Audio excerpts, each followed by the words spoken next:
Hello everyone, welcome to study for goals. मेरा नाम है कमलेश महतो और आज आपके समक्ष एक महत्वपूर्ण वीडियो लेकर उपस्थित हुए हैं। हालांकि बहुत पहले हो जानी थी, फिर भी देर आए दुरुस्त आए।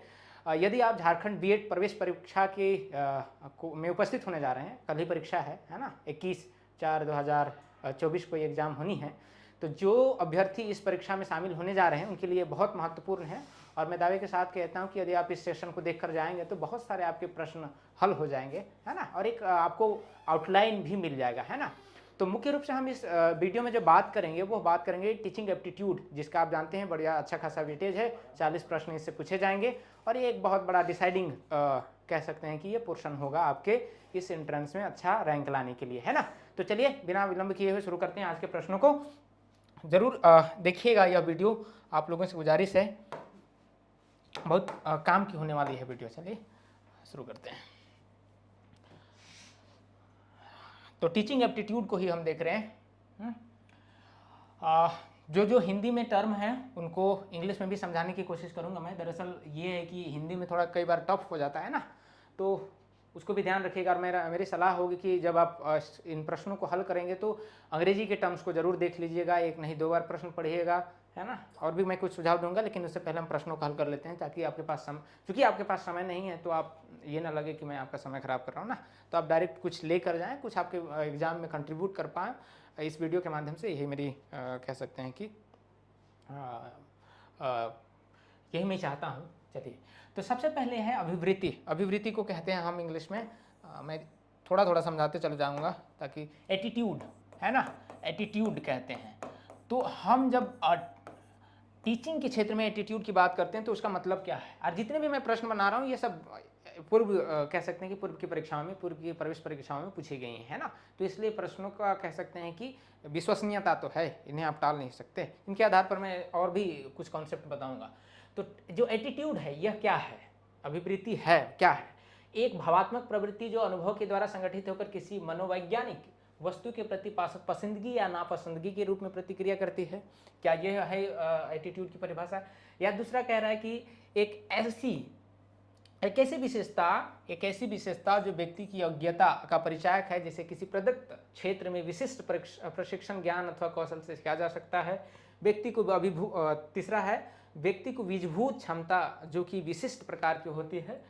क्या यह है उपरयुक्त में से में कोई नहीं है। देखिए एटीट्यूड के बारे में जो सही बात है वो ऑप्शन ए में आपके सामने है कि यह किसी भी चीज़, किसी भी व्यक्ति, किसी भी कह सकते हैं कि विषय के प्रति आपकी पसंदगी और नापसंदगी से संबंधित है। देखिए एटीट्यूड की भाषा, एटीट्यूड जो शब्द है उसका आज के संदर्भ में जो अर्थ है थोड़ा बहुत कह सकते हैं विकृत शब्द है। एटीट्यूड जब हम कहते हैं तो उसका मतलब आप समझते हैं कि घमंड, है ना, बहुत एटीट्यूड दिखा रहा है, तो वो वाला एटीट्यूड नहीं है। एटीट्यूड का मतलब किसी भी चीज़, किसी भी व्यक्ति, किसी भी विषय के प्रति आपका रुझान क्या है, आप उसके बारे में किस प्रकार सोचते हैं, नेगेटिव है, पॉजिटिव है, पसंद है आपको, नापसंद है। तो यह जो व्यक्ति का कह सकते हैं कि एक पक्ष है जिसको हम एटीट्यूड कहते हैं, अभिवृत्ति कहते हैं। ये सब शब्दों से आप वाकिफ रहिए, क्योंकि आप अगर बीएड कर रहे हैं और बीएड में जाएंगे तो ये शब्द आपके सामने बारंबार आएंगे, है ना। चलिए अगले प्रश्न की ओर बढ़ते हैं। अगला प्रश्न है आपके सामने अभियोग्यता। देखिए ये भी एक शब्द है, इसको भी मैं इंग्लिश में बता रहा हूँ। ये एप्टीट्यूड है, इसका इंग्लिश में मतलब एप्टीट्यूड, अभिक्षमता भी बोलते हैं। क्योंकि अगर आप हिंदी, मेरे ख्याल से झारखंड की परीक्षा है तो ज़्यादातर बच्चे आप हिंदी के होंगे, तो एप्टीट्यूड को अभिक्षमता भी लिखता है ना। तो ये भी ध्यान रखिएगा, अगर अभियोग्यता अभिक्षमता लिखता है तो एक ही बात है ना, अभिक्षमता, है ना। इसका सीधा मतलब क्या होता है, एप्टीट्यूड का मतलब होता है कि कोई व्यक्ति जो है, कोई बच्चा जो है, उसके पास कुछ ऐसी स्किल्स या ऐसी कुछ योग्यताएं हैं जिससे कि आगे के बारे में, उसके बारे में कुछ कह सकते हैं, कुछ स्किल्स के आधार पर हम, अगर कोई व्यक्ति बहुत अच्छा दौड़ता है तो हम कह सकते हैं ना कि एथलीट बनेगा, है ना, उसकी बॉडी बहुत अच्छी तगड़ी है, तो हम उसके आधार पर हम क्या कहते हैं कि वो एक एथलीट बन सकता है, एक प्लेयर बन सकता है। तो कुछ बेसिक स्किल या कह सकते हैं एलिजिबिलिटी के आधार पर हम उसके फ्यूचर को प्रेडिक्ट करते हैं, है ना। जैसे आपका ये देख लीजिए, टीचिंग एप्टीट्यूड क्या है, आपको यह चेक करें कि आप टीचर बनने लायक है कि नहीं, है ना। तो ये टीचिंग एप्टीट्यूड इसलिए ही है कि आपको टीचर बनने से पहले वो स्किल को जांचा जाए, है ना। जो प्रश्न इसमें पूछे जाएंगे वो एक तरीके से आपके प्री रिक्विजाइट, पूर्व में वो स्किल है कि नहीं इसके चेक करने के लिए। तो जिसमें होगा वो शिक्षक बनने की प्रक्रिया में आगे बढ़ेंगे, है ना। तो देखिए इसमें क्या है, अभियोग्यता अर्थात एप्टीट्यूड या अभिक्षमता के संबंध में सही कथन क्या है? समायोजन करने की क्षमता का नाम अभियोग्यता है क्या? सीखने की क्षमता का नाम अभियोग्यता है क्या? संक्षिप्त तार्किकता का क्षमता का नाम अभियोग्यता है क्या? उपर्युक्त में से में सभी है जो मैं कह रहा हूं, लेकिन ये बात लिखी नहीं गई। मुझे भी लग रहा है कि ये बात लिखी जानी चाहिए कि कुछ बुनियादी योग्यताओं और कौशलों के आधार पर जब किसी व्यक्ति की भविष्य के बारे में भविष्यवाणी की जाती है, उसके करियर के बारे में, तब उसको अभिक्षमता कहते हैं, वो इसका सही है। हालांकि ये सभी गुण उसमें सम्मिलित हो जाते हैं ना।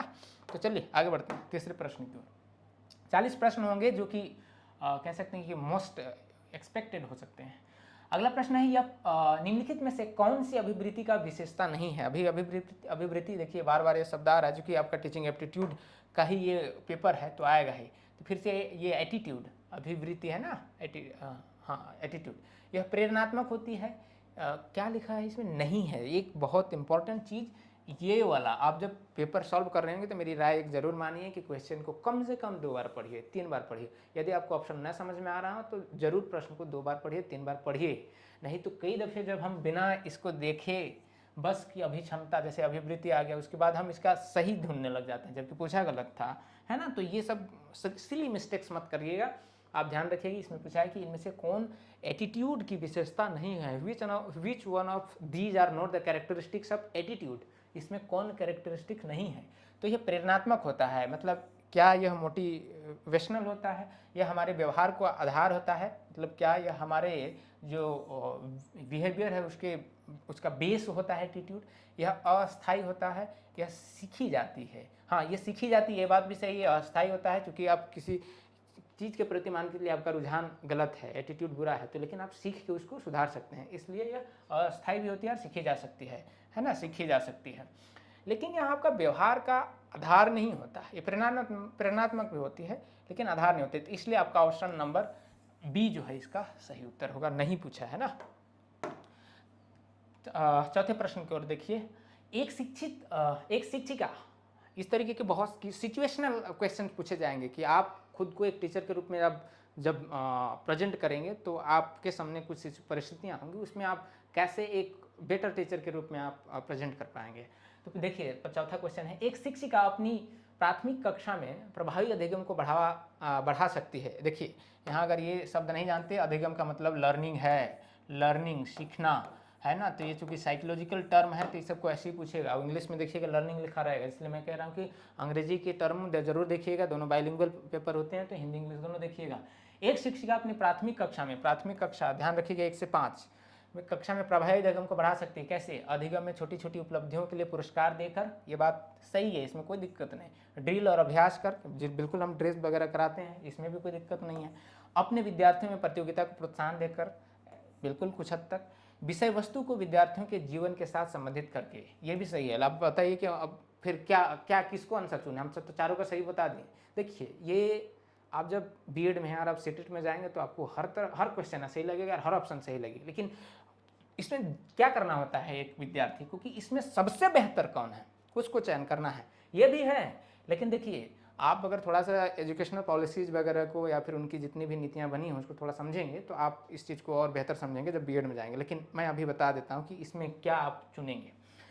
इस तरीके के प्रश्न में आपके सामने वो पॉलिसी का सपोर्ट वाला प्रश्न सही होता है। इसमें क्या होगा, विषय वस्तु अर्थात कंटेंट को विद्यार्थियों के जीवन के साथ संबंधित करके जब आप पढ़ाएंगे तब आपका सबसे बेहतरीन कह सकते हैं कि लर्निंग होगा बच्चों के बीच। मतलब कॉन्टेक्चुअलाइज करेंगे। जब किसी बच्चे को नदी नाला पहाड़ पर्वत पढ़ा रहे हों तो आप उसके घर के आसपास वाला नदी का भी जिक्र कीजिए, उसके पास की जो पेड़ पौधे पाए जाते हैं। अगर आप वन पढ़ा रहे हैं तो उसके आसपास के जो वन हैं उनके पास जो पेड़ पौधे हैं उनका जिक्र कीजिए, ताकि बच्चा अपने आप को जोड़ पाए उससे। तो उसको कॉन्टेक्चुअलाइज करना कहते हैं, जब आप कंटेंट को जोड़ कर पढ़ाते हैं ना। अगर जलप्रपात पढ़ा रहे हैं, अगर रांची का बच्चा है, हुर्रू का बच्चा है, और अगर आपने हुर्रू का जिक्र नहीं किया तो फिर वो बच्चा कैसे रिलेट कर पाएगा, है ना। मैं ये वानगी के तौर पे बता रहा हूँ, इस तरीके से कॉन्टेक्चुअलाइज किया जाता है ना, ये बात है। देखिए अगला प्रश्न हमारे सामने, जब बच्चा कार्य करते हुए उबने लगता है मतलब बोर होने लग जाता है, तो यह इस बात का संकेत है कि बच्चा बुद्धिमान नहीं है। बिल्कुल कभी भी बच्चा पर एक कॉन्सेप्ट ध्यान रखिए, कोई भी प्रश्न दीजिएगा, कोई भी प्रश्न पूछेगा, उसका आंसर अगर बच्चे के दोष पर आधारित है या फिर बच्चे को ब्लेम किया जा रहा है तो वो आंसर हो ही नहीं सकता, वो नेगेटिव पॉइंट है। हमेशा अगर दोष होगा तो टीचर पर होगा, बच्चे पर नहीं होगा, ये मान लीजिए। हम लोग कहते हैं ना कि बच्चे बेवकूफ़ है, ये नहीं जानती, ये सब एकदम भूल जाइए, इस पेशे में उसका जगह ही नहीं है। बच्चा एकदम सर्वशक्तिमान है, आप अपने आप को देखिएगा, बस ये ध्यान रखिएगा, ये ट्रिक है। बच्चा बुद्धिमान नहीं है, एकदम ये गलत बात है। क्या पूछा है, जब बच्चा कार्य करते हुए ऊब गया तो इसमें बच्चे की कोई गलती नहीं है, ये बात ध्यान रखिए। बच्चे में सीखने की योग्यता नहीं है, एकदम ये सब कभी नहीं होगा, ध्यान रखिएगा। ये गया, बच्चे का अनुशासित करने की ज़रूरत है, बिल्कुल आप अनुशासित कर ही नहीं सकते। आप दंड, कहते हैं ना, दंड देना या फिर कुछ लाठी डंडा या फिर किसी तरह मानसिक शाब्दिक रूप से आप उसको कुछ बोलेंगे, एकदम नहीं। तो आप बिल्कुल, ये है इसका सही उत्तर कि संभवतः कार्य यांत्रिक रूप से बार बार हो रहा है। यांत्रिक रूप से मतलब मैकेनिकल, मतलब आप बार बार पढ़ रहे हैं, पढ़ा रहे हैं, मतलब एक ही तरीके का मोनोटोनस हो गया है ना। कि अब क्या कर रहे हैं कि बच्चों को अगर मान के लिए कविता पढ़ाना है तो उससे पढ़वा रहे हैं, उससे पढ़ा रहे हैं, पर इस तरीके से हो रहा था। बाकी बच्चा तो ऊँघेगा ही, उबेगा ही ना, उसमें कुछ इंटरेस्ट लाइए, कुछ नयापन लाइए, हाँ पढ़िए, या फिर उसको लय इस तरह से लय में गाया जाए, उसकी पूरी रस के अनुसार गाई जाए, उसमें पूरा टोटल फिजिकल रिस्पॉन्स, मतलब कि जिस तरीके से पढ़ी जा सकती है, जिस रस में है उस तरीके से पढ़िए, कुछ एक्टिविटी कराइए। तो ये सब जब चीज़ें लाई जाती हैं तो वो रोचक बनता है। तो रोचकता का अभाव के कारण आपकी कक्षा मैकेनिकल हो गई है, यांत्रिक हो गई है, मोनोटोनस हो गई है, तो इसमें टीचर का दोष है। देखिए छठा क्वेश्चन देखिए, निम्नलिखित में से कौन सा सूक्ष्मगतिक कौशल का उदाहरण है। देखिए सूक्ष्मगतिक कौशल का मतलब है, सूक्ष्मगतिक कौशल का मतलब है, एक सेकेंड कहाँ गया मेरा पेज से, बिजली नहीं गया ना। सूक्ष्मगतिक कौशल का मतलब है सॉफ्ट स्किल, सॉफ्ट स्किल्स। अब क्या होता है सॉफ्ट स्किल्स, आप अगर टीचर बन रहे तो आपके पास कौन कौन से सॉफ्ट स्किल होने चाहिए, है ना।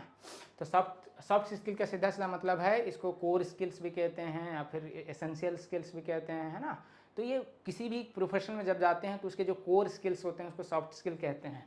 तो इसमें से पूछ रहा है कि कौन आपका सॉफ्ट स्किल है। जैसे आप टीचर है तो आपके पास कम्युनिकेशन का स्किल होना चाहिए, है ना। तो ये सॉफ्ट स्किल है जो महत्वपूर्ण है। तो इसमें लिखना आपका सॉफ्ट स्किल है। प्रोफेशनल राइटिंग है ना, जो कोई टीचर है तो उसको वो आनी चाहिए, लिखना आना चाहिए। तो ये आपका इसमें हो गया सॉफ्ट स्किल, लिखना। चलिए इस तरह से देखिए अगला प्रश्न, निम्न से कौन सा एक उदाहरण है सीखने की शैली का, इनमें से में कौन एक उदाहरण है। तो क्या संग्रहण, संग्रहण नहीं, ये तथ्यात्मक स्पर्श संबंधी नहीं। तो चाक्षुष, ये चाक्षुष लिख दिया है। अब हिंदी में देखिए इसलिए मैं कह रहा हूँ इसको, निम्न से कौन सा उदाहरण है सीखने की शैली का। सीखने का शैली का मतलब कि लर्निंग स्टाइल्स। लर्निंग स्टाइल्स कितने होते हैं, जैसे कि कोई बच्चा ऑडियो से सीखता है, कोई बच्चा विजुअल से सीखता है, कोई बच्चा एक्टिविटी को थ्रू सीखता है ना। तो ये सब लर्निंग स्टाइल कहे जाते हैं। इसमें है ना ऑडियो विजुअल होता है, कैनेस्थेटिक होता है, इस तरीके से। तो ये ऑडियो विजुअल से संबंधित है। चाक्षुष मतलब देखता है आंखों से, चाक्षुष का मतलब उससे है। तो ये एक स्टाइल है। तो आपका आंसर नंबर ये है, आपका आंसर डी, है ना। चलिए आगे बढ़ते हैं। क्वेश्चन नंबर 8 हमारे सामने है, शिक्षण एक प्रक्रिया है। शिक्षण का मतलब है टीचिंग। तो टीचिंग कैसी प्रक्रिया है ना। जब हम टीचिंग कहते हैं तो यह कैसी प्रक्रिया है। शिक्षक द्वारा अधिगमकर्ता को ज्ञान का स्थानांतरण करना। स्थानांतरण का मतलब है एक्सचेंज या ट्रांसफर, समझिए ट्रांसफर समझिए, है ना, ट्रांसफर। तो क्या ये ट्रांसफर है, द्वारा अधिगम को, ज्ञान का स्थानांतरण अधिगम को निर्देशित करने की, निर्देशित करना मतलब क्या, डायरेक्ट करना। अनुदेशन, इंस्ट्रक्शन, अनुदेशन को इंस्ट्रक्शन कहते हैं, सब ध्यान रखिए। शिक्षण अधिगम को सरलीकरण करने का, एकदम यही सही उत्तर है कि अब शिक्षण एक ऐसी प्रक्रिया है जिसमें हम लर्निंग को, अधिगम जैसे बताया था ये लर्निंग होता है, बार बार बता रहा हूँ, अगर अधिगम शब्द आए इसका मतलब लर्निंग है।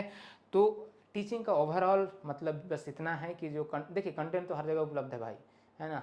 आज सूचना तकनीकी इतना सब कुछ है, लेकिन टीचर का मुख्य काम क्या है, मुख्य काम यह है कि उस कंटेंट को कैसे इजी फॉर्म में आसान तरीके से बच्चों के बीच वो ट्रांसफ़र कर सकता है, दूसरे को समझा सकता है। वो कौन कौन सी गतिविधियाँ जिसके थ्रू उसको बहुत आसान से समझा सकता है, जीवन से जोड़ सकता है ना, बच्चे के कॉन्टेक्स्ट से जोड़ के उसको कैसे पढ़ा सकता है। तो उसको कुल मिला के उसके जो टीचिंग एक प्रक्रिया है जिसके जरिए हम टीचिंग लर्निंग एटमॉस्फेयर को क्या करते हैं, अनुकूल बनाते हैं, किसके, बच्चों के अनुकूल, है ना। तो ये उत्तर आपका डी ऑप्शन सही है। अगले प्रश्न देखिए, नामा शिक्षण और अधिक प्रभावी हो सकता है यदि, मतलब जो टीचिंग है और अधिक प्रभावी हो सकता है और इफेक्टिव हो सकता है। कैसे हो सकता है? छात्रों को स्वयं कार्य करने की स्वायत्तता दी जाए। स्वायत्तता का मतलब फ्रीडम है ना, फ्रीडम, ऑटोनॉमी, इसके लिए सही शब्द ऑटोनॉमी है, लेकिन हम समझाने के लिए फ्रीडम लिख रहे हैं। तो बच्चों को क्या फ्रीडम देने से? दूसरा ऑप्शन देखिए, छात्र अधिगम शिक्षक द्वारा निर्देशित एवं नियंत्रित हो, मतलब बच्चों को क्या किया जाए, इंस्ट्रक्शन दिया जाए प्रॉपर और उनको कंट्रोल किया जाए। शिक्षक तथ्यों, फैक्ट्स, तथ्यों का मतलब फैक्ट्स, फैक्ट की व्याख्या करने में केंद्रित भूमिका निभाए, कि जो तथ्य हैं उसका एकदम व्याख्या टीचर दे। शिक्षक अधिगम को निर्देशित करे, उनको डायरेक्ट करे, क्या ये बात सही है? नहीं। जो सबसे बेहतर उपाय है यह है कि बच्चों को आप ऑटोनॉमी देंगे। बच्चा अपने आप में एक विशिष्ट है, वो सीख सकता है। आप उसको एक कहते हैं कि डेमोक्रेटिकली आप कंट्रोल करते हैं, उसको आज़ादी देते हैं, स्वतंत्रता देते हैं। कोई चीज़ को करना चाहता है उसको फुल फ्रीडम दे दीजिए, तब वो क्रिएटिव हो सकता है, वो तब और अच्छे से टीचिंग आपका प्रभावी बन सकता है। अगला क्वेश्चन देखिए, क्वेश्चन नंबर 10। एक उत्तम शिक्षक है, देखिए कौन है? छात्र में वांछित व्यवहारगत परिवर्तन करता है, क्या वह है? अब देखिए ये बड़ा लंबा और हिंदी का ऐसा जार्गन टाइप से ना लगे। वांछित का मतलब होता है डिजायरेबल, डिजायरेबल। अब डिजायरेबल तो समझते होंगे, डिजायरेबल का क्या मतलब है? जैसे मैं अभी क्लास ले रहा हूँ तो मेरे लिए क्या डिजायरेबल है कि मैं ऐसे ही सभ्य शालीन शब्दों का इस्तेमाल करूँ, अच्छे अच्छे, कोई गाली गलौज ना करूँ ना। ये वांछनीय है कि वांछनीय मतलब डिजायरेबल। आप यही इच्छा रखते हैं ना कि एक समाज में कहीं है तो हम एक खास तरह के व्यवहार की इच्छा रखते हैं, तो वांछनीय है, मतलब यह सही है, वांछनीय है ना। व्यवहारगत मतलब प्रैक्टिकल या बिहेवियरल समझिए। तो डिजायरेबल प्रैक्टिकल परिवर्तन करता है, किसमें? डिजायरेबल बिहेवियरल चेंजेज है टीचिंग ओवरऑल। एक उत्तम शिक्षक वह है जो बच्चे में जो कह सकते हैं कि देश के लिए, समाज के लिए जो चीज़ें अच्छी हैं उसके अनुसार उसमें परिवर्तन करता है। जो समाज चाहता है उसके अकॉर्डिंग, राष्ट्र चाहता है उसके अकॉर्डिंग उसको क्या करता है, उसमें परिवर्तन करता है ना। तो वह शिक्षक उत्तम है। तो ऑप्शन नंबर यही सही है, बाकी सब चीज़ें तो नहीं है खास। चलिए अगला प्रश्न 11वां। शिक्षा के दो प्रमुख उद्देश्य हैं, कौन कौन से? शिक्षा के दो प्रमुख उद्देश्य हैं, कौन कौन से हैं, है ना। मेरे पास दो पूछता ना।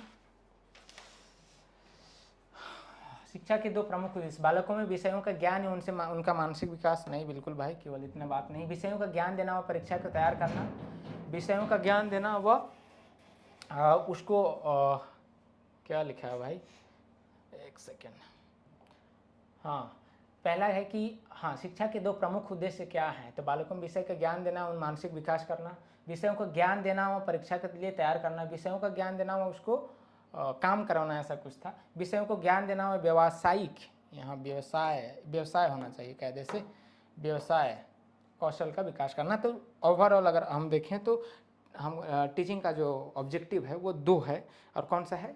तो आप बच्चे को ज्ञान देते हैं, उसके साथ साथ उसमें व्यवसायिक कौशल की वह धन कमा सके। गांधी जी को अगर आप जानते हैं तो शिक्षा में तीन चीज़ की बात करते हैं, हैंड, हेड और हार्ट की, मतलब कि हाथ से ऐसा शिक्षा हो जो कि उसको हाथ में काम करने के योग्य बनाए, उसको मस्तिष्क का विकास करे, अर्थात हेड, 3H कहते हैं उसको। तो अगर इससे संबंधित है इसलिए मैं बता दे रहा हूँ। और अगर किसी कारणवश पूछ दे तो ध्यान रखिएगा, हैंड, हेड और हार्ट की बात की है गांधी जी ने शिक्षा में, है ना। हार्ट, हेड, हैंड का मतलब काम करने की योग्यता, हेड का मतलब मस्तिष्क, हर हार्ट का मतलब आपकी हृदय की पवित्रता से है, मतलब आप नियत ठीक रखें कुल मिला के, ये बात है। चलिए आगे बढ़ते हैं। Question number 12। नेता के आवश्यक तत्व हैं। लीडरशिप भी आपका पोर्शन है ना, लीडरशिप है, मैनेजमेंट है, ये सब तो आपको इससे भी पूछेगा। टीचर एक नेता ही होता है। तो नेता के आवश्यक तत्व कौन से हैं? अच्छा, कितने हैं ये ना, कितने हैं? तो 3 हैं। कौन कौन से? तीन हैं नेता के, 3 गुण कौन कौन से हैं? तो एक तो होता है कि वो विजनरी हो, एक तो हो कि वो इन्फ्लुएंशियल हो, और एक और होता है, हाँ एक और होता है उसका, मुझे याद आ गया, एक होता है कि विजन उसके पास हो। जब कोई भी नेता की हम बात करते हैं लीडर, तो उसके पास वो हो, इन्फ्लुएंशियल हो भाई, इन्फ्लुएंस कर पाए वो। और तीसरी बात जो होती है वो यह होती है कि वो एग्जीक्यूट कर पाए। अगर कोई वो प्लान कर रहा है तो एग्जीक्यूट मतलब उसको इम्प्लीमेंट, पालन कर पाए, तो उसके पास विजन, इन्फ्लुएंस और एग्जीक्यूट, ये 3 तत्व होते हैं किसी भी नेता में। समायोजन की प्रक्रिया, समायोजन का मतलब है एडजस्टमेंट, एडजस्टमेंट है ना। आप टीचर होंगे तो हर जगह एडजस्टमेंट करना पड़ता है। तो ये एडजस्टमेंट क्या है? समायोजन की प्रक्रिया है, स्थिर है क्या? नहीं, एकदम ये बात से गलत है। गतिशील, बिल्कुल ये सही बात है। स्थानापन्न और अवधि ये सब नहीं है। हम जीवन भर क्या करते रहते हैं? एडजस्ट करते रहते हैं ना। आप मान के चलिए कॉलेज में थे, आपके दोस्त यार टीचर सबसे बढ़िया संबंध रहा, जैसे आप दूसरे कॉलेज में जाएंगे वहाँ परिस्थितियाँ अलग होगी, फिर से आपको एडजस्ट करना पड़ेगा, है ना। तो इसलिए प्रक्रिया चलती रहती है यार, ये गतिशील है, डायनेमिक है ना। डायनेमिक प्रक्रिया है आपका समायोजन, एडजस्टमेंट। अगला देखिए, कौशल सीखने की पहली अवस्था होती है, क्या है? कोई भी स्किल को हमको सीखना है तो सबसे पहले हम क्या करते हैं? अनुकरण करते हैं, सीधी सी बात है, इमिटेशन करते हैं, है ना। याद करिए, कोई भी कौशल अगर हमको सीखना है तो सबसे पहले हम उसका अनुकरण करते हैं। लिखना ही सीखते हैं तो देख के सीखते हैं, कोई धर के सिखाता है तो ना। और अगर लैंग्वेज है तो हम क्या करते हैं? जो मम्मी पापा सिखाते हैं, पा पा पा, मामी मामा, तो ये सब इमिटेशन से सीखना होता है ना। तो the first thing that you learn in order to learn any skill is imitation। चलिए, रुचि का संबंध होता है किससे? इंटरेस्ट का संबंध किससे होता है? तो जिस चीज़ में आप ध्यान देंगे उसमें आपकी रुचि रहेगी, सीधी सी बात है। अवधान का मतलब अटेंशन होता है ना। तो यह ध्यान रखिएगा, अटेंशन से इसका सीधा सीधा मतलब है। अटेंशन इसका मतलब है सीधा सीधा। चलिए अगले प्रश्न की ओर बढ़ते हैं। अगला कहीं रिपीट तो नहीं होगा ना? हाँ ठीक है। अगला प्रश्न है, देखिए, प्रधानाध्यापक, प्रिंसिपल या वरिष्ठ शिक्षक के लिए विद्यालयों में नेतृत्व शैली बेहतर है? लोकतांत्रिक मतलब कौन सा ये शैली? लोकतांत्रिक के बहुत सारे शैली, जब हम देखते हैं कि लीडरशिप के बहुत सारी शैलियाँ होती हैं कि डेमोक्रेटिक होता है, ऑटोक्रेटिक होता है ना। तो कौन सा है सही है? तो इसमें मेरे ख्याल से जो होना चाहिए लोकतांत्रिक नेतृत्व शैली ही होगी, कि हम जब वहाँ बात करते हैं तो लोकतांत्रिक हो, डेमोक्रेटिक हो, सबको समान रूप से उसकी जिम्मेदारी दे, सबको अधिकारों का सही से बंटवारा करे, है ना। तो ये हमेशा डेमोक्रेटिक रहता है ना। प्रजातांत्रिक लिख दिया है, ये दोनों बातें एक ही हैं, इसमें ऑप्शन की गलती है। तो कुल मिलाकर डेमोक्रेटिक की ओर आप जाएंगे। अगले प्रश्न की ओर देखिए, 17वां, एक अच्छे शिक्षक का सबसे महत्वपूर्ण गुण क्या है? देखिए, अब इसमें सब गुण होंगे लेकिन एक पूछा है भाई, तो कह रहा है कि विषय वस्तु का पूर्ण ज्ञान। देखिए इसमें जो ऑप्शन पहले का क्वेश्चन है और इसमें जो उत्तर मैंने देखा था वो लिखा था संप्रेषण कौशल, लेकिन मेरी राय मानिए, जो मेरा अब तक का अनुभव है टीचिंग की लर्निंग के क्षेत्र में, इसमें उसका उत्तर दिया है, लेकिन मैं इसके से सहमत नहीं हूँ, क्योंकि मैंने ये सीटेट का परीक्षा में कई दफ़ा ये प्रश्न देखा हुआ है, ये सेम प्रश्न, तो इसका उत्तर ये दिया है सीटेट ने। तो विषय वस्तु का पूर्ण ज्ञान होना टीचर के लिए सबसे पहली शर्त है। आप मान के चलिए संप्रेषण मतलब कम्युनिकेशन, किसी टीचर बहुत अच्छा बोलता है लेकिन उसे कंटेंट ही नहीं है, तो क्या होगा? लाफाजी हो गया ना वो। तो the first and foremost thing that a teacher should have is content, है ना। कंटेंट उसके पास होनी चाहिए भाई। तो मेरे ख्याल से तो पहला आंसर होना चाहिए। देखिए 18वां नंबर क्वेश्चन, शिक्षा का उद्देश्य है क्या है? अच्छा नागरिक बनाना, बिल्कुल बात सही है। ऐसे व्यक्तियों का निर्माण जो समाज के लिए उपयोगी हैं। व्यवहारिकता का निर्माण मतलब प्रैक्टिकल हो, ऐसा नहीं कि भाई पढ़ तो लोग बहुत कुछ लिए लेकिन समाज में उसको रहने बसने और बोलने ही नहीं आ रहा, तो प्रैक्टिकल नहीं है ना। समाज के लिए किसी काम के है ही नहीं। तो एक ऐसा व्यक्ति जो इन सभी तरह के गुणों में हो, यही उद्देश्य है शिक्षा का। आसान सवाल है। अगला देखिए, राज्य में शैक्षिक प्रशासन का ढांचा कितने स्तरों में विभाजित है? झारखंड में पूछ रहा है कि शैक्षिक, जब हम एडमिनिस्ट्रेटिव की बात करते हैं, एजुकेशनल एडमिनिस्ट्रेटिव की, तो मैंने यहाँ खोजने की कोशिश करी, तो कितने स्तरों पर है? तो 3 स्तरों पर है। कौन कौन? तो पहला सेंटर, है ना, सेंट्रल कहिए, दूसरा स्टेट कहिए, और तीसरा डिस्ट्रिक्ट। ये 3 स्तरों पर जो है आपकी, जो कह सकते हैं कि आपका एजुकेशन एडमिनिस्ट्रेशन कंट्रोल होता है, 3 स्तरों पर। 3 होगा उसका आंसर। 20 नंबर क्वेश्चन देखिए, शैक्षिक नियोजन एवं प्रबंधन, इसको इंग्लिश में क्या बोलेंगे? Educational planning. नियोजन इज प्लानिंग, ये ध्यान रखिएगा। ये अगर हिंदी इंग्लिश में से में कोई नहीं आता है तो बड़ा गड़बड़ हो जाएगा। प्लानिंग, शैक्षिक नियोजन एवं प्रबंधन, मैनेजमेंट, है ना, मैनेजमेंट, ये समझ लीजिए मैनेजमेंट है। एक नया आयाम किस शैक्षिक नियोजन एवं प्रबंधन, एक नया आयाम यहाँ पर यह होना चाहिए, किस शिक्षा नीति द्वारा दिया गया? शिक्षा नीति आप जानते हैं, ये इतना तो थोड़ा बहुत जानना पड़ेगा जब शिक्षा नीति की बात अब जब करेंगे, है ना। तो देखिए अब तक भारत में शिक्षा नीति मेरे ख्याल से पहला आया 1968 में, दूसरा आया 1986 में, और तीसरा कब आया? फिलहाल आया 2020 में। तो ये ध्यान रखिएगा। शिक्षा नीतियाँ, शिक्षा नीतियाँ क्या होती हैं? किसी देश में किस तरह से शिक्षा व्यवस्था मतलब कि चलाई जाएगी, है ना। तो शिक्षा व्यवस्था की पूरी एक कह सकते हैं कि ढांचा या फिर पूरी कार्य प्रणाली एक तरीके से वो कह सकते हैं कि लाई जाती है कि कौन स्तर पर किस तरीके से पढ़ाया जाएगा, पढ़ाने से संबंधित स्टेजेस क्या होगा। जैसे पहले था ना 10+2 ये तब, अब देखिए 5+3+3+4 हो गया। तो ये जो पैटर्न है ये सब शिक्षा नीतियाँ तय करती है ना। तो पूरी तरीके से शिक्षा से संबंधित तमाम नीतियाँ बनाई जाती है 30 में। तो पहला 1968 में आया, दूसरा 1986 में आया, तीसरा अभी 2020 में आया। तो कह रहा है कि किस नीति में ये बात कही, भाई बहुत कह सकते हैं कि डीप पूछ दिया, अब इसमें क्या कर सकते हैं आप। लेकिन इसका आंसर है राष्ट्रीय शिक्षा नीति 1986। आपके लिए जो महत्वपूर्ण है, देखिए एक राय मेरी, अगर नहीं पढ़ेंगे तो एक आध वीडियो जरूर इस पर देख लीजिएगा कि राष्ट्रीय शिक्षा नीति में क्या बात है मुख्य रूप से। थोड़ा बहुत अगर मैं अभी समय मिले तो मैं ही बता दूंगा कुछ जो मुख्य रूप से, खास करके जैसे मैंने बताया कि स्कूली ढांचा कैसा होगा, तो 5+3+3+4। तो ये क्या है 5+3+3, इसका नाम क्या क्या है, फाउंडेशनल, प्रिपरेटरी, मिडिल और सेकेंडरी, है ना। इस तरीके से जो है तो इसको आपको पता होना चाहिए। चलिए अगला प्रश्न देखिए, निम्न से कौन शिक्षण कुशलता से संबंधित है? टीचिंग स्किल्स से संबंधित कौन है? आप जब बीएड जाएंगे तो वहाँ एक चीज़ होता है माइक्रो टीचिंग, तो आप तब आपको समझ में आएगा इसका माइक्रो टीचिंग कहते हैं। तो इसमें जो ये चीज़ें लिखी हैं ना, ये सब चीज़ें आएंगी। श्यामपट्ट पर लिखना एक कौशल है, बिल्कुल। प्रश्नों का हल करना और प्रश्नों को पूछना भी एक स्किल है, प्रश्न पूछना। देखिए तो उपरयुक्त सभी आपका क्या है? शिक्षण कुशलता है, टीचिंग स्किल्स हैं। बहुत सारे स्किल्स होते हैं। तो कुल मिला के अब इतना ध्यान रखिए। विद्यालय में विद्यार्थियों को कैसे अभिप्रेरित करना उचित है? अभिप्रेरित का मतलब है मोटिवेट। आप विद्यालय में बच्चों को मोटिवेट कैसे करेंगे, ये पूछा है। चुने गए अध्ययन द्वारा, प्रासंगिक अध्ययन द्वारा, गहन अध्ययन द्वारा, सस्वर अधिगम द्वारा।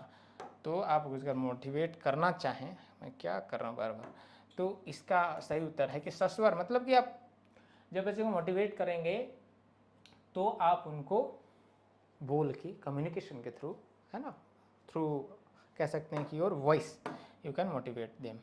चलिए अगला प्रश्न, कोई तुक समझ नहीं है उस प्रश्न का, ऐसे ऑप्शन नहीं कि क्या बताया जाए, लेकिन हाँ उसका उत्तर जो मैं डिकोड कर पाया वही होगा। सीखने की प्रक्रिया को प्रभावित करने वाले कारक हैं कौन? मतलब लर्निंग को कौन कौन से फैक्टर प्रभावित करते हैं? तो अनुकरण, बिल्कुल, इमिटेशन से बच्चा सीखता है। प्रशंसा और निंदा, जब हम किसी को प्रशंसा या किसी निंदा करते हैं तो उसे सीखता है। प्रतियोगिता कंपटीशन से भी सीखता है। तो ऑप्शन नंबर डी सभी समझ जाएंगे इसके आंसर। चलिए अगला प्रश्न देखते हैं। ऑप्शन नंबर क्वेश्चन नंबर 24, किसी शिक्षक को यदि यह लगता है, कहाँ चला गया, यह लगता है कि उसका एक विद्यार्थी जो पहले विषय वस्तु मतलब कंटेंट जब आए तो ये ध्यान रखिए, कंटेंट को भली प्रकार सीख रहा था, उसमें स्थिरता आ गई है। शिक्षक को इसे क्या करना चाहिए? मतलब पहले बहुत बढ़िया से सीखता था लेकिन अब वो सीखना नहीं चाह रहा, वो चुपचाप हो गया, तो क्या करेगा? सीखने की प्रक्रिया को स्वाभाविक स्थिति मानना चाहिए कि हाँ भाई अब क्या कर सकते हैं, यही ऐसा ही होता है, ऐसा मान ले। विषय को स्पष्टता से पढ़ाना चाहिए, क्या ये बात है? विद्यार्थियों को प्रेरित करना चाहिए, उपचारात्मक शिक्षण करना चाहिए। तो इसका सही जो जवाब है, उसका सही जवाब है कि आप में पढ़ाने की क्लैरिटी नहीं है या कुछ गड़बड़ हो रहा है, इस वजह से बच्चा सीख नहीं रहा है या कंटेंट में उसकी मास्टरी नहीं हो रहा है। तो इसके लिए आप क्लैरिटी लाइए, थोड़ा और कुछ उपाय करिए, इंटरेस्टिंग बनाइए, यह तरीका है। क्वेश्चन नंबर 25 देखिए, और 15 प्रश्न रह गए हैं। आप दिल थाम के बैठिए और आराम से देखिए। 2x पर मैं ही बोल रहा हूँ, आप क्या 2x करिए। अपनी कक्षा को एक विद्यार्थी की प्रवृत्ति को यदि शिक्षक बदलना चाहता है तो उसे क्या करना चाहिए? अगर एक बच्चा है जो बदलना चाह रहा है, मतलब गलत ही हुआ ना, तो अगर बदलना चाह रहा है तो उसको क्या करना चाहिए? तो क्या ऑप्शन इसमें देखिए, विद्यार्थी के साथ कड़ाई से पेश आना चाहिए, एकदम इस तरीके का ऑप्शन है, पहले काट दीजिए, इस तरीके नहीं हो। कक्षा के अन्य विद्यार्थियों को उससे न जानने योग्य दूरी बनाए रखने के लिए कहना चाहिए, एकदम ये सब काम कभी सोचिएगा भी नहीं। उसके समूह के सभी सदस्यों के प्रति बदलनी चाहिए, बिल्कुल यही बात सही है। जब आप किसी बच्चे की प्रवृत्ति को बदलना चाह रहे हैं तो सबसे पहले आप उसके पूरे समूह के बारे में कहिए। किसी एक बच्चे को अगर मान लीजिए विशेष है तो अलग बात है, लेकिन उस बच्चे की प्रवृत्ति आती कहाँ से है? जो हम जब बात कर रहे हैं 10 से 15 साल के बच्चों की बात करते हैं तो वो समूह में रहते हैं, गैंग में रहते हैं, तो वो एक बच्चे को सुधार के हम सुधार नहीं पाएंगे। तो जब हम बदलना होगा तो पूरी समूह को बदलेंगे, है ना, इसलिए उसका ऑप्शन नंबर सी आंसर सही था। 26 देखिए, एक शिक्षक के लिए सबसे महत्वपूर्ण क्या है। देखिए ऐसे ऐसे प्रश्न है ना। तो सबसे महत्वपूर्ण कक्षा में अनुशासन बनाए रखना, ये सब के बारे में सोचिएगा भी। अनुशासन बनाएंगे आप कैसे? अनुशासन का मतलब अभी बहुत अलग होता है। आप अनुशासन जैसे आप समझते हैं ऐसा नहीं है। कक्षा में समय अनुवर्ती होना मतलब टाइम पर पहुंचना, विद्यार्थियों को कठिनाइयों को दूर करना, एक सुवक्ता होना। आप कैसे करेंगे ये, मतलब शिक्षक के लिए महत्वपूर्ण क्या है इनमें से? सबसे बढ़िया, सबसे जो बेहतरीन है ये है कि आप बच्चों की कठिनाइयों को दूर करिए, बच्चा खुद ही आपका अनुशासन में रहेंगे। ये बहुत मार पीट के आप अगर वो रखे हैं ना, आप तो छोड़ ही दीजिए, आपकी क्लास में आपको भी पीट देगा। तो उस तरीके से सोचिए नहीं, आप जितना उनके फ्रेंडली हो पाए, जितना बढ़िया जुड़ सकते हैं, उनकी प्रॉब्लम को सुनिए और सॉल्व करने की कोशिश करिए, बच्चा आपके साथ होगा। अब देखिए 27 नंबर क्वेश्चन, विद्यालय निरीक्षक के कार्य को बांटा गया है ना। विद्यालय निरीक्षक मतलब ये स्कूल सुपरवाइजर या इंस्पेक्टर कहेंगे, उसके कितने प्रशासनिक कार्य होते हैं? बिल्कुल, निरीक्षण कार्य होते हैं, संपर्क कार्य होते हैं, सब कार्य होता है इसमें। तो इसमें क्या बताया जाए? अगला देखिए, कैब, यहाँ गलत लिखा था, इसका क्वेश्चन ही गलत है। कैब नहीं है ये, ऐसे लिखते हैं कैब, इसका फुल फॉर्म पूछ दिया है तो ये यहाँ पर गलत है। इसका फुल फॉर्म जो होता है गलत मैं नहीं हूँ, प्रीवियस ईयर है इसमें ये लिखा है, तो ये गलत है। तो इसका जो सही है ये है, इसका सही फुल फॉर्म ये है, सेंट्रल एडवाइजरी। इसका फुल फॉर्म होता है central advisory board of education, board of education, है ना। तो ये ध्यान रखिएगा, इसका फुल फॉर्म ये होगा। तो यहाँ पर होने से सेंट्रल एडवाइजरी बोर्ड ये होना चाहिए, ये होना चाहिए, है ना। कार्यालय विद्यालय के नारी संस्थान है। हाँ, मतलब इसका क्या हुआ कि जो ऑफिस होता है किसी स्कूल में, वह इस विद्यालय का क्या है, नॉब्स है। उसी से क्या होता है कि मतलब पूरा इन्फॉर्मेशन, जैसे नाड़ियों से क्या होता है, ब्लड बहता है ना, वेसल्स। तो कह रहा है कि जो कार्यालय होता है वही पूरी विद्यालय के नाड़ी है, वेन है, वेन्स। तो कह रहा है ये बात किसने कहा? तो ये बात कहा, आप देखिए थोड़ा सा डीप क्वेश्चन पूछ दिया है। Doctor S N Mukherjee Kolkata के थे, इन्होंने अपने इंडस्ट्रियल अनुभव पर बहुत काम किया, साथ ही एक बड़े शिक्षाविद थे, तो इन्होंने ये बात कही थी। अगला प्रश्न देखिए, भारत में शैक्षिक प्रशासन अनुगमन करता है कैसे? संवैधानिक व्यवस्था का, बिल्कुल ये, और आगे बढ़ने की जरूरत नहीं है। भारत में जो शैक्षिक प्रशासन जो है, एजुकेशनल एडमिनिस्ट्रेशन जो है वो किस पर वो करता है? तो सीधे करता है, कॉन्स्टिट्यूशन पर चलता है भाई। वैज्ञानिक प्रबंध मॉडल, देखिए मैनेजमेंट है ना, स्कूल मैनेजमेंट आपका एक सिलेबस है, तो उससे संबंध है कि वैज्ञानिक प्रबंध मॉडल किसका है, अर्थात साइंटिफिक मैनेजमेंट थ्योरी किसने दी है? तो साइंटिफिक मैनेजमेंट थ्योरी का जो बात किया है वो बात किया है फ्रेडरिक डब्ल्यू टेलर ने, है ना। टेलर का साइंटिफिक मैनेजमेंट का थ्योरी है, जिसमें उन्होंने बताया है कि अगर प्रोडक्टिविटी किसी भी क्षेत्र में बढ़ाना हो तो वो आप किस तरीके से बढ़ाएंगे, है ना। आप कैसे उसकी पूरा मतलब साइंटिफिक वो एक कह सकते हैं प्रोसेस बताता है, स्तर बताता है। यहाँ पर 2-4 चीज़ें आप जरूर ध्यान रखिए। अगर साइंटिफिक मैनेजमेंट थ्योरी पूछा है तो और भी क्या पूछ सकता है आपको 2-4 चीज़ें और याद में। 14 प्रिंसिपल्स हेनरी फ्योल का है, 14 मैनेजमेंट प्रिंसिपल, है ना। अगर ये पूछे तो Henry Fayol 14 principle of management, हाँ प्रिंसिपल ऑफ मैनेजमेंट अगर पूछे तो ये हेनरी फ्योल आएगा। अब चूंकि समय नहीं है तो बस यही ध्यान रख लीजिए। और अगर ह्यूमनिस्टिक अप्रोच ऑफ मैनेजमेंट बताए तो एल्टन मायो। ह्यूमनिस्टिक अप्रोच, मैं शॉर्ट में लिखता हूँ, ह्यूमनिस्टिक अप्रोच पूछे मैनेजमेंट का तो एल्टन मायो की याद रखिएगा। बस अभी इतना ही बताया जा सकता है, तो और भी कुछ बहुत बताने के लिए, लेकिन एक प्रश्न पूछा है तो इसके कंटिन्यूएशन में ये 2 सवाल कि 14 प्रिंसिपल ऑफ मैनेजमेंट दिया है हेनरी फ्योल ने, और एल्टन मायो ने बात की है ह्यूमनिस्टिक अप्रोच ऑफ मैनेजमेंट की।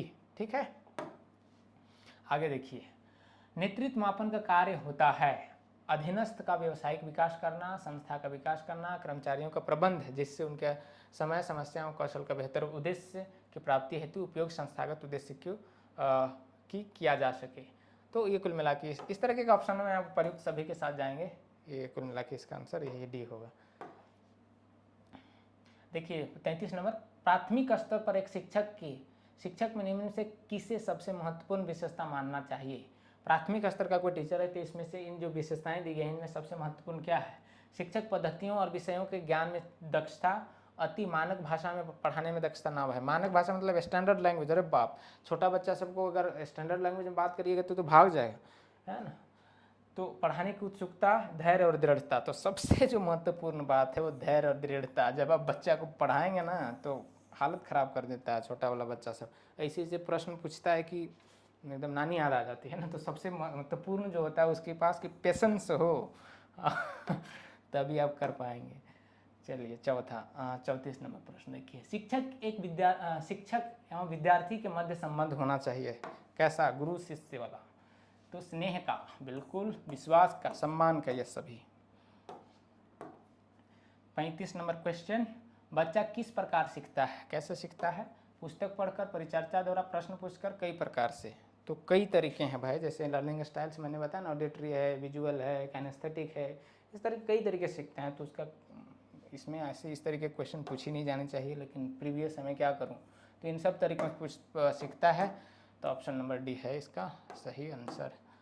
देखिए अगला प्रश्न 36, बच्चे की जिज्ञासा शांत करनी चाहिए। जिज्ञासा इज क्यूरियोसिटी, है ना। कैसे आप शांत करेंगे? जब शिक्षक फुर्सत में हो तभी करें। अच्छा, जब विद्यार्थी फुर्सत में हो तब करें। तो क्या कर रहा है ये सब जो फुर्सत में नहीं, कुछ समय के पश्चात? नहीं भाई, ये कभी नहीं करेंगे आप। तत्काल जब विद्यार्थी पूछा प्रश्न तभी पूछिए, तभी उसका आंसर दे दीजिए आप। अगर नहीं आता तो ईमानदारी से कह दीजिए कि कल बताऊंगा, बस। आगे 37 नंबर, निम्नलिखित में से कौन सा तत्व कक्षा में अधिगम हेतु सहायक हो सकता है? अधिगम, once again I am telling you, अधिगम मीन्स लर्निंग। बच्चों को अधिगम हेतु प्रेरित करने के लिए परीक्षाओं की संख्या को बढ़ा देना चाहिए। बिल्कुल नहीं। अध्यापकों द्वारा बच्चों की स्वायत्तता को बढ़ा देना चाहिए। एकदम यही सही है। तो और आगे बढ़ने की जरूरत नहीं है। स्वायत्तता is the keyword. Freedom, autonomy आप बच्चे को देंगे। कंस्ट्रक्टिविस्ट अप्रोच है शिक्षा का, है ना। तो इसमें आप बच्चे को केंद्र में रखेंगे, उसको जितनी आज़ादी देंगे, जितनी मोहलत देंगे, उतनी बढ़िया आपकी टीचिंग लर्निंग एटमॉस्फेयर होगी। तो ये बात है। निम्नलिखित में से कौन सा कथन सत्य है? अरे भाई ये सत्य होगा, ये 7 हो गया है ना। शिक्षक द्वारा प्रश्न पूछना संज्ञानात्मक विकास में बाधक है? कभी नहीं, प्रश्न पूछना चाहिए, अच्छी बात है। विकास और सीखना सामाजिक सांस्कृतिक संदर्भों से अप्रभावित रहता? बिल्कुल नहीं। विकास मतलब डेवलपमेंट किसी बच्चे का कल्चर के ही कॉन्टेक्स्ट में होता है, सोसाइटी के कॉन्टेक्स्ट में होता है। शिक्षार्थी एक निश्चित तरीके से सीखते हैं, ऐसा कुछ नहीं। खेलना संज्ञानात्मक और सामाजिक दक्षता के लिए सार्थक बात है। तो गेम कहते हैं ना, अभी अब जैसे पहले क्या था, खेल कूद, दौड़ना भागना, इन सबों को लोग व्यर्थ मानते थे, लेकिन अब खेल कूद बहुत इंपॉर्टेंट रोल प्ले करता है बच्चे के होलिस्टिक डेवलपमेंट में। होलिस्टिक डेवलपमेंट मतलब संपूर्ण विकास। संपूर्ण विकास में क्या क्या आता है? संज्ञानात्मक विकास, भावात्मक विकास और क्रियात्मक विकास। ये 3 चीज़ें हैं। आप जब बीएड जाएंगे तो और बेहतर पढ़ेंगे, लेकिन ये बात है। और गेम एक महत्वपूर्ण साधन है, इसलिए देखिएगा बहुत सारे स्कूलों में एक कंपलसरी वेल होती है। और अब पहले इसको क्या बोलते थे? Extra curricular activity. नहीं, ये एक्स्ट्रा नहीं है, को करिकुलर एक्टिविटी है, ध्यान रखिएगा। चलिए आगे, बच्चे किस प्रकार से सीखते हैं? नीचे दिए गए कथनों में से कौन सा इस प्रश्न के विषय में सही नहीं है? क्या कर रहे हैं भाई, थोड़ा सा ऊपर करते हैं। हाँ, बच्चे किस प्रकार से सीखते हैं? नीचे दिए गए कथनों में कौन सा इस प्रश्न के विषय में सही नहीं है? Once again I am telling you about this word, don't forget about not, underline. ठीक, बार बार कह रहे हैं, इसको ध्यान रखिएगा, नहीं तो मुफ्त में 2-4 क्वेश्चन गड़बड़ करके आइएगा पढ़ने के बावजूद। बच्चे केवल कक्षा में सीखते हैं। बच्चे तब सीखते हैं जब वे संज्ञानात्मक रूप से तैयार होते। संज्ञानात्मक का मतलब है कॉग्निटिवली। कॉग्निटिवली का मतलब क्या है? कॉग्निशन का मतलब सीधा सीधा आपके लॉजिक, रीजनिंग, क्लासिफिकेशन, इस तरह सोचने समझने की क्षमता को हम संज्ञानात्मक कहते हैं, संज्ञानात्मक क्षमता कहते हैं। इतना समझिए। बच्चे जब तब सीखते हैं जब वे संज्ञानात्मक रूप से तैयार होते हैं। बच्चे अनेक प्रकार से सीखते हैं। बच्चे सीखते हैं क्योंकि वे स्वाभाविक रूप से प्रेरित होते हैं। तो इसका सही उत्तर क्या होगा? तो बच्चे तब सीखते हैं जब वे संज्ञानात्मक रूप से तैयार होते हैं। ये बात बहुत सही है। बात बहुतों सही है, लेकिन सबसे बहुत कौन सही है, ये बात पर हमको आगे बढ़ना होता है। आखिरी सवाल होगा। हम लोगों ने 40 प्रश्नों का यह सिलसिला ख़त्म कर दिया है। आपको बिना बोर किए हुए बहुत कुछ बताने के लिए, लेकिन हम क्षमा प्रार्थी, बहुत लेट आया आपसे मुखातिब हुए। बच्चों को समूह कार्य देना एक प्रभावी शिक्षण रणनीति है, क्योंकि समूह कार्य मतलब ग्रुप में काम देना, किस प्रकार का रणनीति है? प्रभावी मतलब इफेक्टिव स्ट्रेटेजी, रणनीति है, क्योंकि इससे शिक्षक का काम हो जाता है, अच्छा शिक्षक का काम कम हो जाता है। ये सब बचने वाला, जहाँ टीचर का बचने वाला काम आया पोर्शन, समझिए गलत बड़ बात है। छोटे समय में कुछ बच्चों को दूसरे बच्चों पर हाथों होने की अनुमति होती है, अच्छा दूसरे पर निर्भर होने की अनुमति होती है। लिखने की प्रक्रिया में बच्चे एक दूसरे से सीखते हैं और परस्पर सहायता भी करते हैं। बच्चे अपना काम जल्दी करने में समर्थ होते हैं। अब भाई क्या हुआ, छोटे समूह में कुछ बच्चों को दूसरे बच्चों पर हाथों होने की अनुमति, कुछ इसमें मिस्टेक है भाई। कुल मिला के बात है कि बच्चों को समूह कार्य देना एक प्रभावी शिक्षण रहती है, क्योंकि यह छोटे समय में कुछ बच्चों को दूसरे बच्चों से सीखने की अवसर प्राप्त करता है। कुल मिला के जब आप छोटे छोटे समूह में बच्चों को बांट देते हैं तो वो बच्चे क्या करते हैं, एक दूसरे से सीखते हैं। पीयर लर्निंग कहते हैं उसको, उसके लिए टर्म यूज होता है पीयर लर्निंग। तो इसकी बात कर रहा है। पीयर लर्निंग मतलब हम उनके जो सहपाठी हैं, उनकी उम्र के जो सहपाठी हैं, उनसे जो सीखते हैं। तो कुल मिला के ये है कि एक दूसरे से वो सीखते हैं। लिखने की प्रक्रिया में बच्चे एक दूसरे से सीखते हैं और परस्पर सहायता भी करते हैं। ऑप्शन थोड़े इस तरीके से पूछते हैं ये लोग, सीटेट के क्वेश्चन आप देखिए बड़े अच्छे पूछते हैं, सब कुछ भी लिख देते हैं। तो कुल मिला के बच्चों को समूह टास्क, इसलिए इसका आंसर मुझे ख्याल से जो होना चाहिए, सीखते और परस्पर सहायता भी करते हैं, ये होना चाहिए। लेकिन लिखना केवल बात नहीं होना चाहिए, क्या है, लिखने की प्रक्रिया में, केवल लिखने में नहीं, हर प्रक्रिया में होते हैं, इसलिए तो ये है बात। इसको हम थोड़ा ऑप्शन में कुछ डाउट है। अच्छा हो गया, अच्छा हो गया, चलिए तो पूरी हो गई। देखिए मैं एक दो बातें बता दूं, बस 1 मिनट और झेल लीजिए। अगर आप जा रहे हैं तो जो मैंने इसके प्रीवियस ईयर देखे हैं उसके अनुसार मैं ये कह सकता हूँ कि आपने अगर ये पूरी टीचिंग एप्टीट्यूड कहीं से भी पढ़ा है, कोई किताब से रेफर किया, कहीं चैनल से पढ़े हों, कहीं से भी, अगर एक समझ विकसित हो गई है कि आफ्टर ऑल क्या पूछना जानना चाह रहा है आपको, तो आपका हो जाएगा। लेकिन 2-4 चीज़ें ध्यान जरूर रखिएगा। जैसे RT 2009, RT 2009 शिक्षा का अधिकार अधिनियम 2009 ये आया था, उसके बारे में। तो उसमें मौलिक अधिकार शिक्षा को बनाया गया था, तो उससे संबंधित आर्टिकल कौन सा है ना, कब बनाया गया, तो आर्टिकल कौन सा है, ये सब 21A है ना, जिसके जरिए इसको बनाया गया। तो 21A इस तरीके के कुछ फैक्चुअल क्वेश्चन पूछ सकता है। कब आया, तो संविधान का 86वां संविधान संशोधन 2002 में शिक्षा को मौलिक अधिकार बनाया गया। इसके बाद RTE 2009 आया। तो ये सब कुछ इन्फॉर्मेशन है जो पूछ सकता है। इसके बाद भारत में जो शिक्षा के लिए बहुत सारी नीतियाँ आई है ना, 1948 में राधाकृष्णन आयोग, 1952 में मुदालियर आयोग, कोठारी कमीशन 1964-66 में, राष्ट्रीय शिक्षा नीति 1986 में, है ना। इस तरीके से 1992 में आचार्य राममूर्ति आया। 2005 का ये चीज़ जरूर याद रखिएगा। NCF एक चीज़ होती है, जब हम NCF का मतलब होता है नेशनल करिकुलम फ्रेमवर्क। इसका मतलब ये होता है कि पूरे भारत देश में करिकुलम अर्थात क्या पढ़ाया जाए, इससे संबंधित भी एक डॉक्यूमेंट आती है। तो ये 2005 बड़ा इम्पोर्टेंट है। उसके बाद अभी शिक्षा नीति 2020 के अंतर्गत अभी आना है करिकुलम। तो अभी 2021 में आ गया है एक करिकुलम, है ना। तो NCF national curriculum framework Bharat में विद्यालय स्तर पर बच्चों को पढ़ाने के लिए किस तरह से पढ़ाया जाए, क्या पढ़ाया जाए, इससे संबंधित डॉक्यूमेंट होते हैं, उसको NCF बोलते हैं। ये सब ध्यान रखिएगा। और कुछ और क्या हो सकता है, और तो नहीं। देखिए जो शिक्षा के सिद्धांत वगैरह जो है, प्याजे, वाइगोत्स्की, ब्रूनर, इससे संबंधित थोड़ा जानकारी कम से कम रही। प्याजे ने संज्ञानात्मक विकास सिद्धांत की बात की है, वाइगोत्स्की ने सामाजिक सांस्कृतिक सिद्धांत की बात की है, और उसके बाद कोहलबर्ग है, उसने नैतिक विकास का सिद्धांत की बात की है ना, बच्चों में किस तरीके से नैतिकता का विकास होता है। तो कम से कम इतना पता होना चाहिए, ताकि कुछ ऐसे प्रश्न पूछा है, इसलिए मैं कह रहा हूँ।